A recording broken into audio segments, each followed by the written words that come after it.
In this lesson, we're going to learn how to apply the principle of squash and stretch in two animations. So the principle of squash and stretch is all about how objects move in the real world. Objects with volume tend to distort or change shape depending on how fast they're moving and what is happening with them. So here in ball bounce start, you can see we have this ball falling and then hitting the ground. Now, of course, this looks very unrealistic with our current settings, but how can we increase the realism and make this much more appealing? Well, the answer is we can squash and stretch this ball. Now, there's two very important parts of squash and stretch. One is maintaining volume. So we want to make sure that when we squash and stretch this ball, I'm just going to hit the S key, we do not change the size or the amount of volume that this ball has. So we want the volume or the amount of space this takes up to stay consistent. Now, on the other hand, squash and stretch also helps us show elasticity or density of an object. So squash and stretch is about scaling and distorting. In this case, let's take a look at scaling. So here we have a ball falling and then hitting the ground. Now, even with motion blur on, this doesn't look like it's falling very fast, even though it is translating over only, let's say, 3 keyframes. It's an incredibly fast movement. So to create the illusion of speed, we can stretch out an object. So to do that, we need to make the width of the object smaller along its direction of motion, and then make the length of the object longer. Now in this case, I made this object to have this be very easy with the scale, but depending on your anchor point position, this may or may not be as easy as it looks here.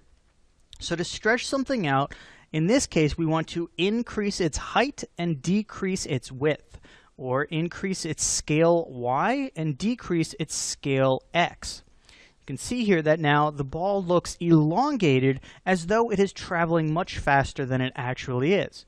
So here we can see that.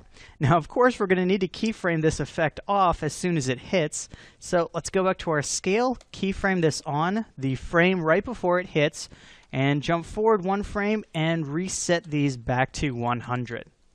All right, so let's take a look at how this. So we can see now the ball looks like it's traveling much faster. And we can continue exaggerating this to make it feel much, much faster. Let's make it longer, make it a little bit thinner, and you can see that it looks like it's traveling much, much quicker. So depending on your settings, of course, we need to maintain volume. And with the scales, this can be sometimes difficult, because going down from 100 and going up from 100 give us some different numbers. For example, if we want this to be twice as long, we would obviously put in 200. However, if we reduced x to 0, subtracting 100, of course we would have nothing. Instead, we need to say, okay, we doubled the height, so we need to take half of this other attribute. So let's put this at 50. And now we have volume maintained. This area here that this ball is taking up is the exact same it takes up down here at the bottom. So you can see here, if we overlay them together, we can see they take up roughly around the same space. Now, of course, motion blur is blurring this a little bit, but we can see that we have maintained volume during this action. So now let's add in the squash. So we'll go to where our scale is here, and once it impacts, or once our object changes direction, we need to squash it. So in this case, I'm going to increase the width by 200% and decrease the height to 50. And then a few frames later, we can have it bounce back to 100 and 100. And what this does is it gives us a really nice transition from stretched to squashed. So you can see this impact feels much more natural because we are having the ball deform based on its volume, based on its density, and based on its changes in direction. Okay, great. Now, of course, you can come in here, change the timing, make things appear as if they're much denser. So I Something like a bowling ball would only stretch for a single frame and then it would bounce back into place. So you can see that seems like a much denser object, while something like elastic would hit and then stay stretched out.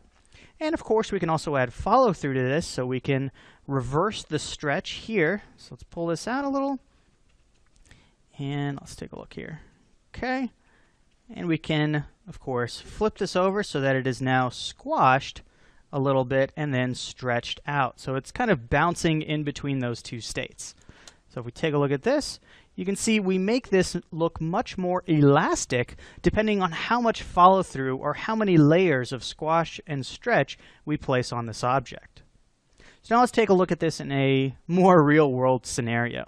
If you want to continue this, you can. There's a few small issues we have with motion blur, but you can look into Comp's Bounce Ball Complete, where we've gone in and animated it to finish. Okay, so now let's jump over to main comp start. So we have this text coming in. And what I would like to do is I would like to apply our squash and stretch to this text and have it be a little bit more of a dramatic change. So while the tight deadlines come together, I want them to stretch upwards, and as they're, squash upwards and downwards, and as they're being pulled apart, I want them to stretch out. So to simplify this, I'm just going to create a new null. Both of these have different anchor point positions as well as different scales. You'll notice the anchor point is over here. So let's create a new null. Let's parent both of these objects to the null, and I like using nulls for this. It makes things a little bit simpler. And let's go to our scale, and so here at the end we want it to be squashed.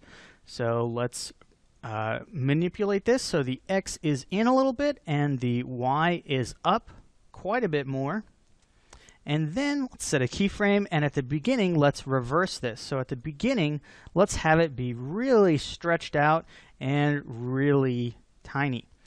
And what we get is this transition here. So we can see that by squashing and stretching this, we are sort of accentuating the tightness of these deadlines. Now this beginning here might be a little bit much, so I'm just going to stretch it out a little bit less. And let's take a look at this. There we go. Okay, great. So what we've been able to do is we've been able to add a little bit of squash and stretch to this text to give it a little bit more dynamic feel, and to sort of accentuate and exaggerate the coming together and the squeezing of these tight deadlines. So you can see you can use squash and stretch with text, with titles, with all sorts of things. And so the main two uses I use it for is when an object changes direction or changes motion, adding a little bit of stretch or a little bit of distorting helps show that object has elasticity and isn't unreal or made of bowling ball material. And it also helps us exaggerate or keep the volume of things. If we had just done this without any squash and stretch, if we had kept this at the same, we would have a very strange motion here, because it would look like the volume or this starts out larger and then gets smaller. So again, use squash and stretch to accentuate volume or to maintain volume, as well as to add a nice little touch to motion.